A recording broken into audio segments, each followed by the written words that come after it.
Si ves el mundo como un lugar lleno de oportunidades y no como un lugar escaso, te vas a dar cuenta que no te va a hacer falta manipular a nadie. Todos te hablan de cómo apretar los botones conscientes e inconscientes de las personas que tenemos delante. Una estadística te va a hablar de lo que le sucede a 1000 personas, pero no te va a hablar de lo que le sucede a esa que tienes ahí delante. La confianza es el lubricante social.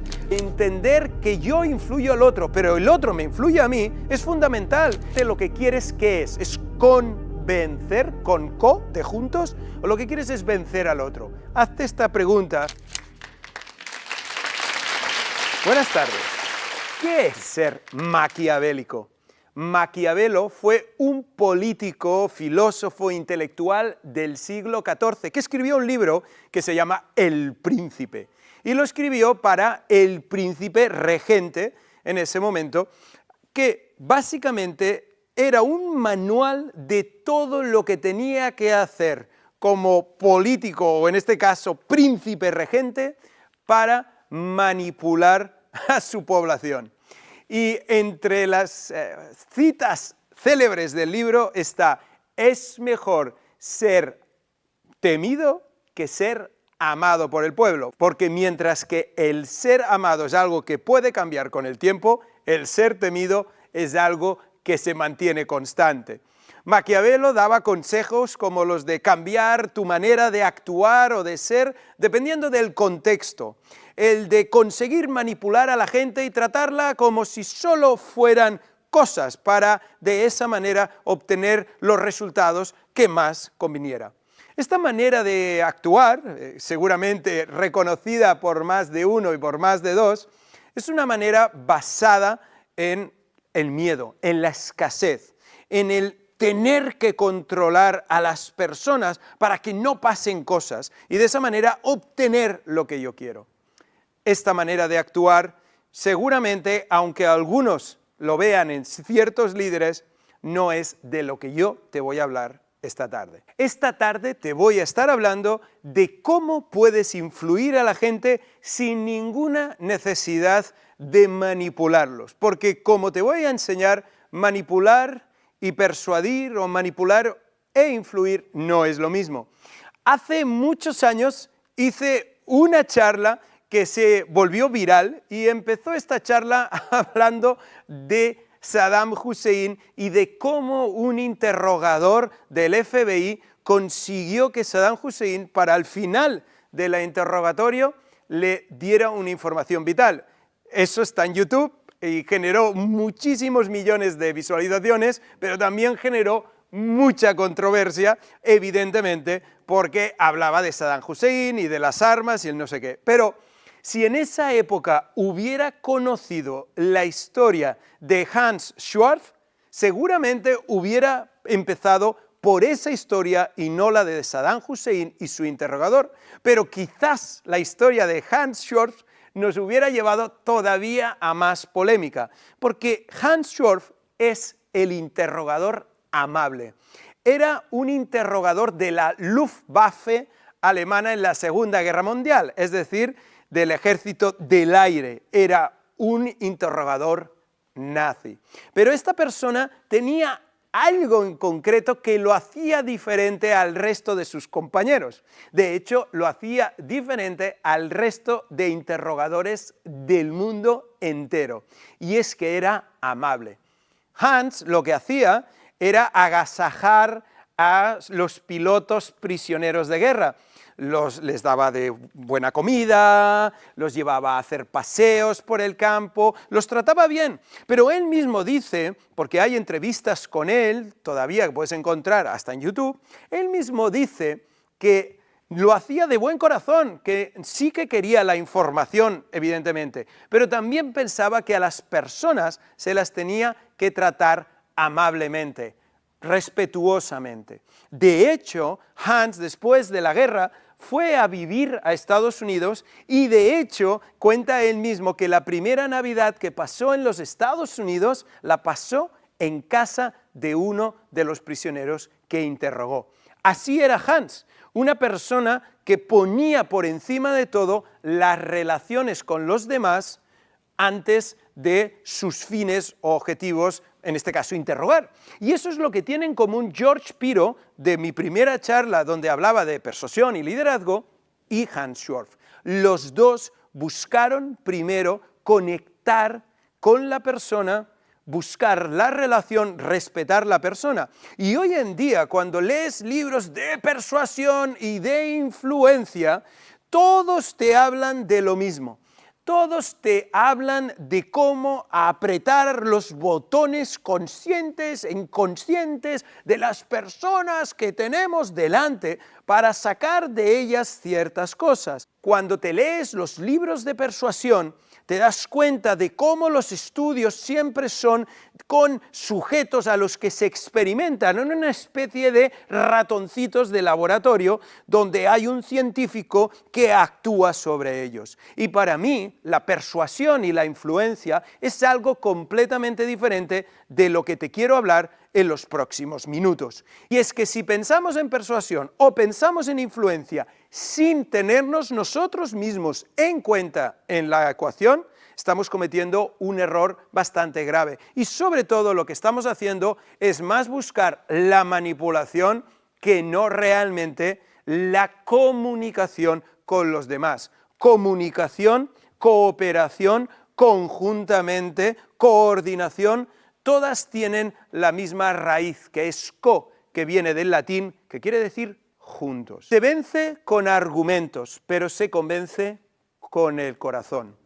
Aquí viene la clave. La clave es, ¿tú qué haces? ¿Tú persuades o tú te involucras? ¿Tú buscas simplemente afectar al otro o lo que buscas es compenetrar con el otro, lo que buscas es trabajar conjuntamente con el otro? Y esa para mí marca toda la diferencia. Y esa diferencia para mí tiene que ver con la escasez o la abundancia. Y me explico mejor. Porque las personas que viven en un mundo de escasez, lleno de amenazas, lleno de personas que te pueden hacer cosas y que por lo tanto te tienes que defender de ellas, o en un mundo escaso donde tú tienes que obtener ahí recursos de todo el mundo porque hay pocos, es donde tiene cabida la manipulación, donde yo hago cosas para mí a pesar del otro. Lo que yo te propongo en esta charla es algo completamente diferente. Y lo que yo te propongo es trabajar desde la comunicación, trabajar desde la cooperación.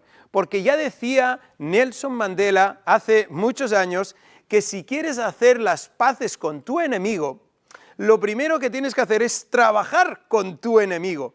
Y en ese momento, ese enemigo se convierte en tu compañero. Y cuando lo piensas así, te das cuenta que sí, puedes pelearte, puedes estar haciendo karate con la otra persona, a ver quién es más listo, a ver quién consigue utilizar los argumentos más inteligentes, y eso está muy bien, y no hay ningún problema. Pero no es lo que te vengo a proponer en esta charla. Te vengo a proponer involucración, te vengo a proponer conexión con la otra persona, al estilo del interrogador amable, porque esa persona no solo conseguía la información, porque Hans Schorf conseguía la información que quería, utilizaba diferentes herramientas. Fue tanto así que cuando acabó la guerra se lo llevaron a Estados Unidos para que formara a todos los interrogadores del FBI. Eso es porque él lo primero que hacía era respetar la relación. En vez de separarse de la persona y verla como un ratoncito de laboratorio, lo que él veía en la otra persona era una oportunidad de aprender, una oportunidad de conectar, una oportunidad de compartir. Y eso es lo que le hacía diferente al resto. Eso le hizo ganar el respeto y reconocimiento de un enemigo como era los Estados Unidos y de todos aquellos que pasaron por sus manos, a diferencia de cualquier otro interrogador. Como nos diría el señor Erwin Schrödinger, un físico cuántico del siglo XX, no se puede influir sin ser influido. Él no dijo eso exactamente, evidentemente él hablaba de los átomos. Pero lo que pasa con la física cuántica nos pasa algo parecido a nosotros. Cuando tú quieres observar un átomo o una partícula, como tienes que estar poniéndole energía, luz o cualquier otra onda para verlo, estás modificándolo, estás afectándolo. Por lo tanto, tú estás involucrado en esa observación. No te puedes desvincular. No eres solo un observador con un microscopio y estás observando desde fuera. Cuando tú hablas con alguien, estás siendo afectado por esa persona. Cuando tú hablas con alguien, tú estás respondiendo emocionalmente y no puedes evitarlo. Pensar que tú estás separado de aquel con el que hablas es absurdo. Yo, cuando hablo con alguien, aprendo de esa persona, reacciono delante de esa persona.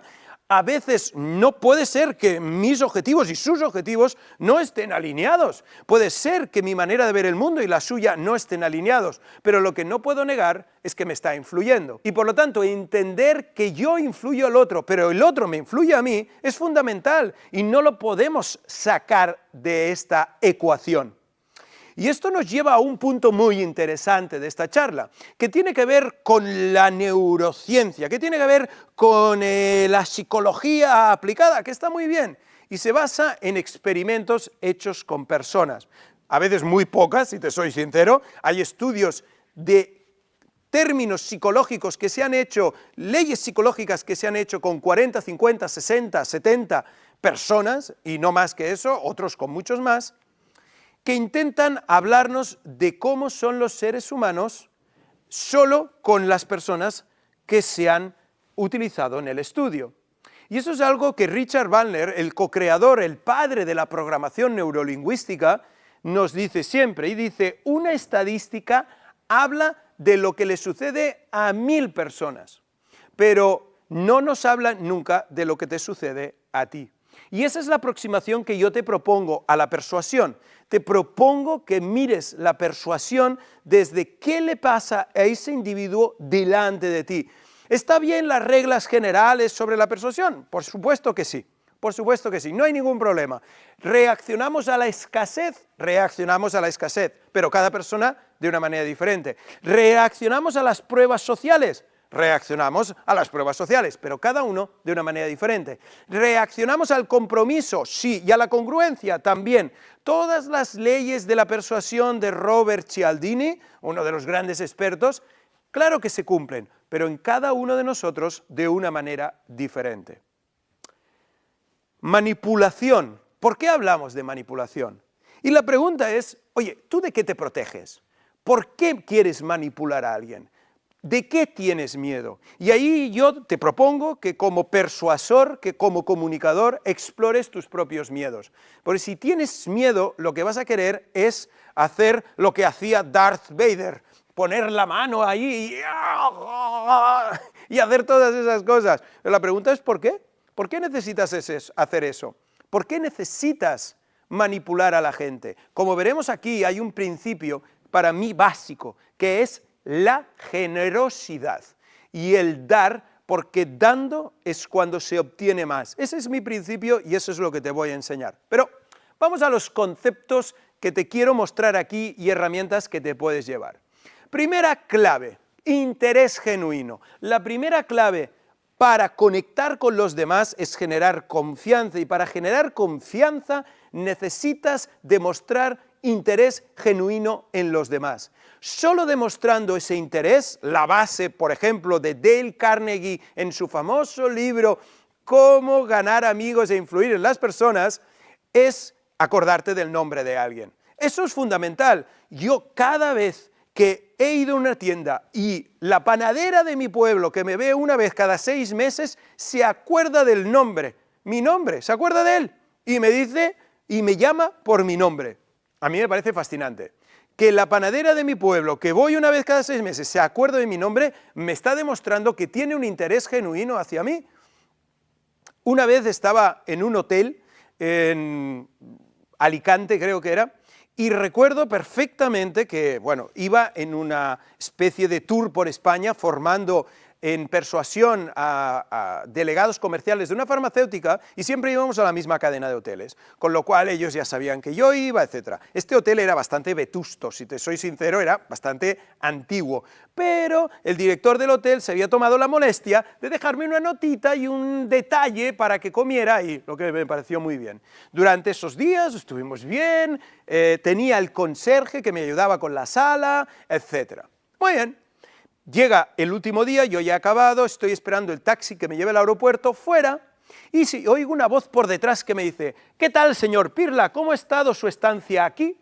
Me giro y era el conserje vestido de paisano que entraba a trabajar. Dime tú qué necesidad tenía esa persona, que yo estaba de espaldas, que no me veía, cuando todavía no había empezado a trabajar, a dirigirse por mi, en este caso, apellido. Pues esta persona tenía un interés genuino en mí. Eso genera confianza. Utilizar el nombre de la persona, acordarte del nombre de la persona, lo que te está diciendo es que esa persona se ha tomado el interés y la molestia de poner atención en ti, y eso nos ayuda mucho a conectar con las personas. Déjame que te cuente otra anécdota. Esta anécdota no es mía, la escuché yo en un documental en los Estados Unidos cuando fui ahí a dar una formación, y es la anécdota de una niña que va a Disney World y se deja su osito de peluche en un hotel dentro del resort.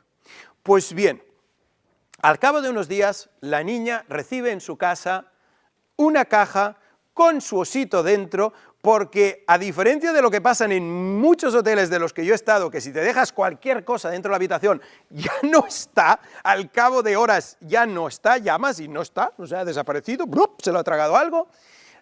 Ahí alguien dijo, no, vamos a buscar quién ha estado en esta habitación y le vamos a mandar el osito a la niña. Y hasta aquí podrías decir, qué buen detalle, ¿no? Qué bonito. No hicieron solo eso en ese hotel. Lo que hicieron es montar al peluche este en todas las atracciones, sacarse una de esas fotos que te sacan ahí cuando vas en la atracción con un personaje de Disney. Y dentro de la caja habían todas las fotos de su osito de peluche, con Pluto en la montaña no sé qué, con Minnie en la atracción de Peter Pan, lo que sea.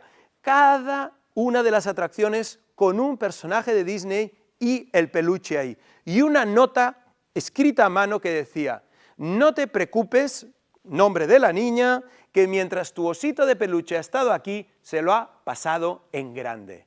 ¡Wow!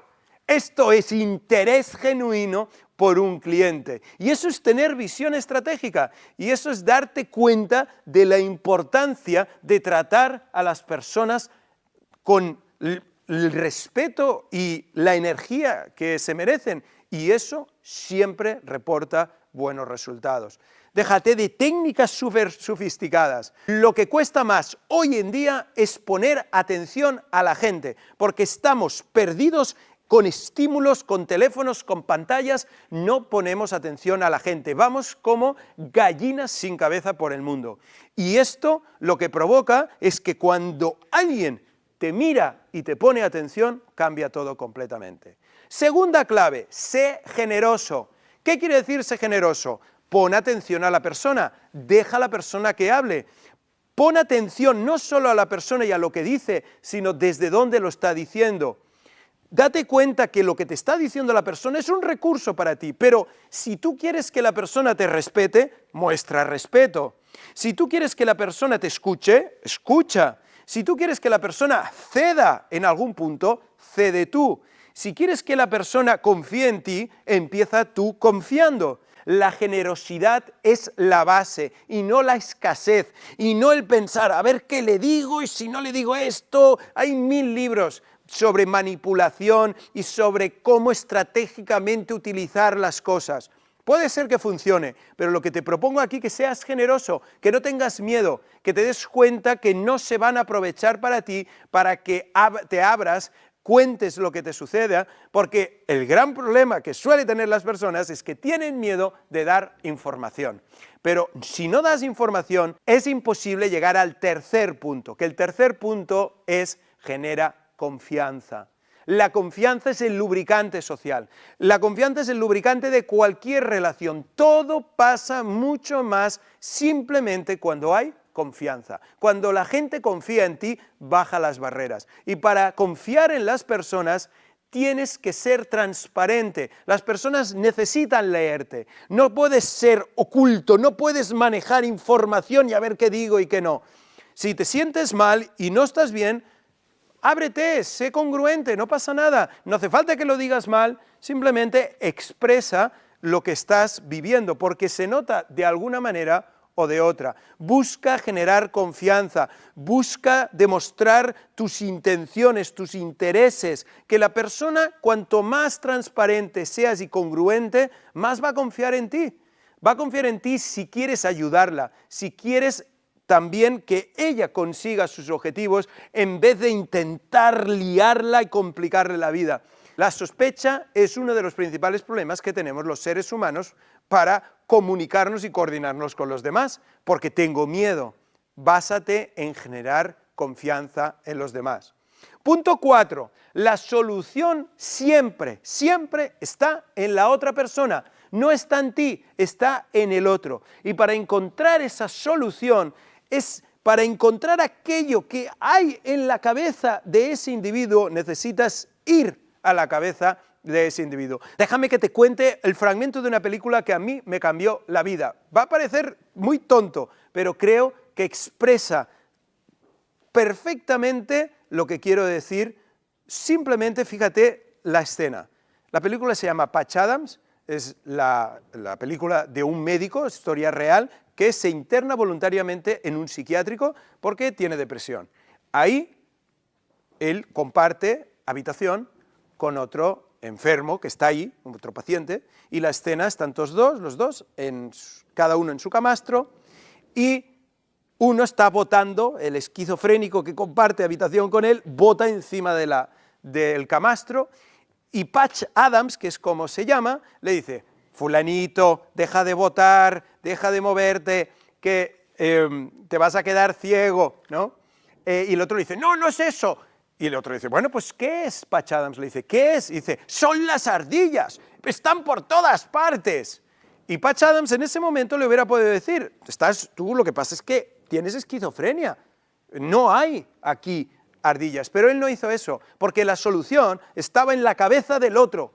Y por lo tanto lo que hizo Patch Adams es decirle: bueno, pero ¿qué te van a hacer las ardillas si en la cadena alimentaria solo están por encima de los gusanos y los pollitos? Y él le dijo: es que están por todas partes, son peligrosas. Y el otro le dijo: pero bueno, ¿y a ti qué te importa que estén? Es que tengo que ir al baño. Ok.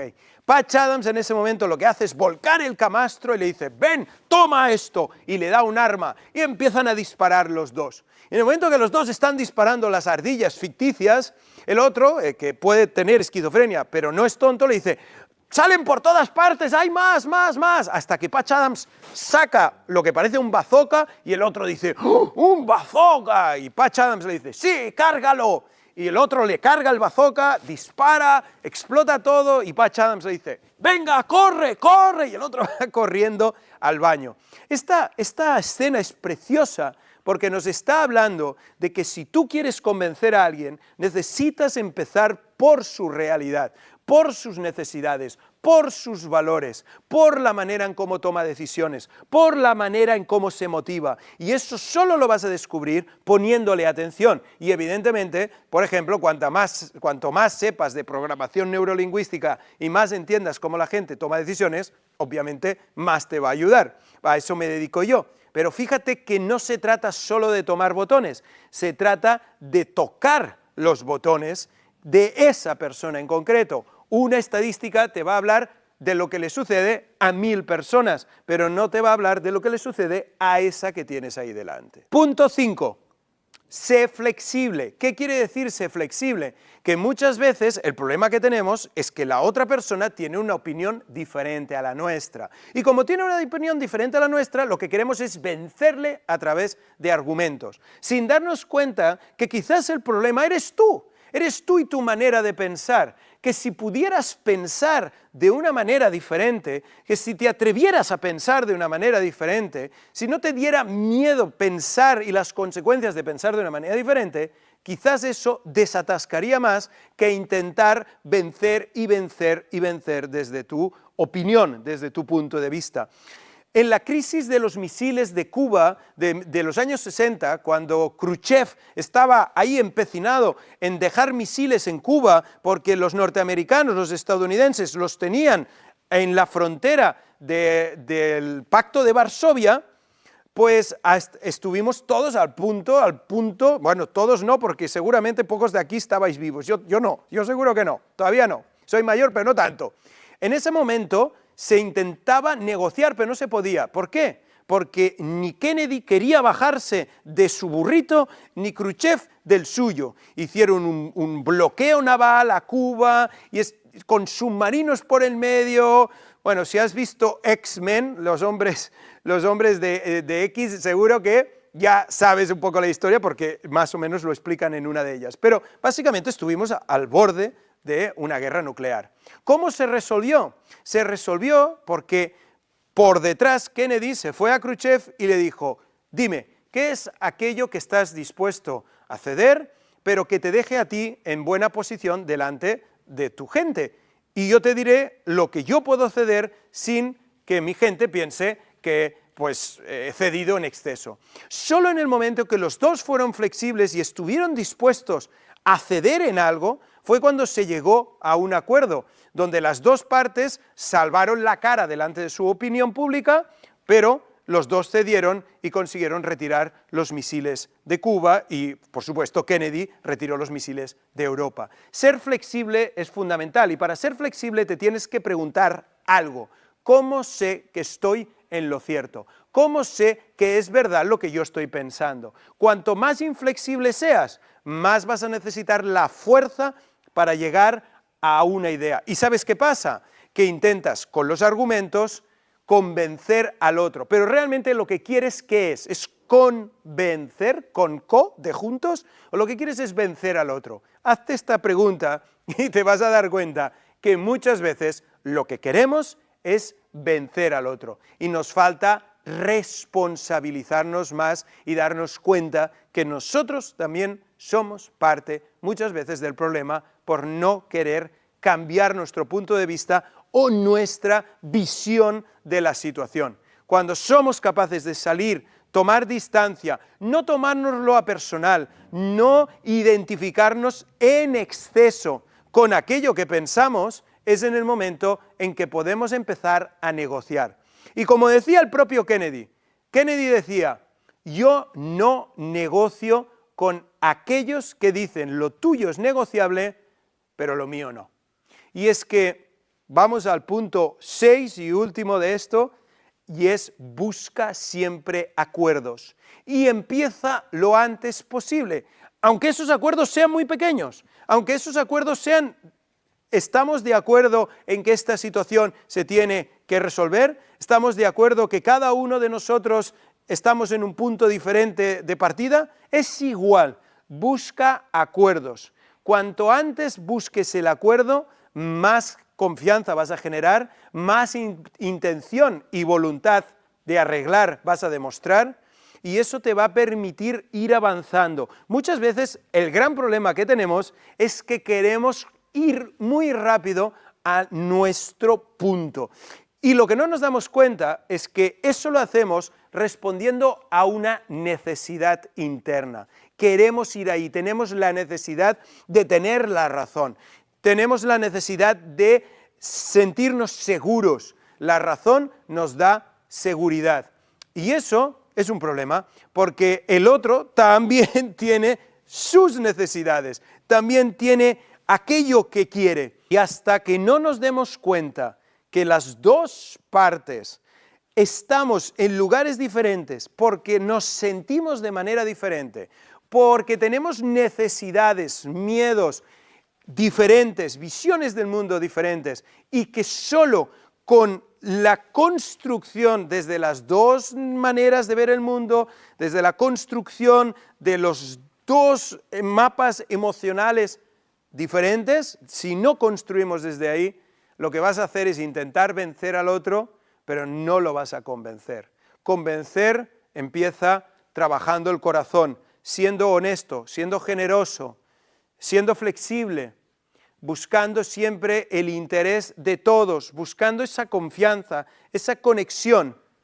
Y con todo esto, y buscando siempre el acuerdo y no el ejercicio de karate y de aikido, es cuando es mucho más fácil que los otros te escuchen, te tengan en cuenta y que, por supuesto, acabes con ellos construyendo una solución en vez de solo intentar vencer y alcanzar tu objetivo. Si ves el mundo como un lugar lleno de oportunidades y no como un lugar escaso, te vas a dar cuenta que no te va a hacer falta manipular a nadie, sino que lo que vas a hacer es construir mejores relaciones, como hizo Hans Schorf. Imagínate a alguien que después de interrogar a un prisionero, ese prisionero lo invitara a su casa a pasar las Navidades. Eso para mí es persuadir a alguien, eso es influir a alguien, siempre buscando lo mejor para las dos partes. Muchas gracias, espero que os haya sido de utilidad y que os haya cambiado un poquito vuestra impresión sobre lo que es la persuasión, lo que es la influencia y sobre todo la manipulación. Muchas gracias.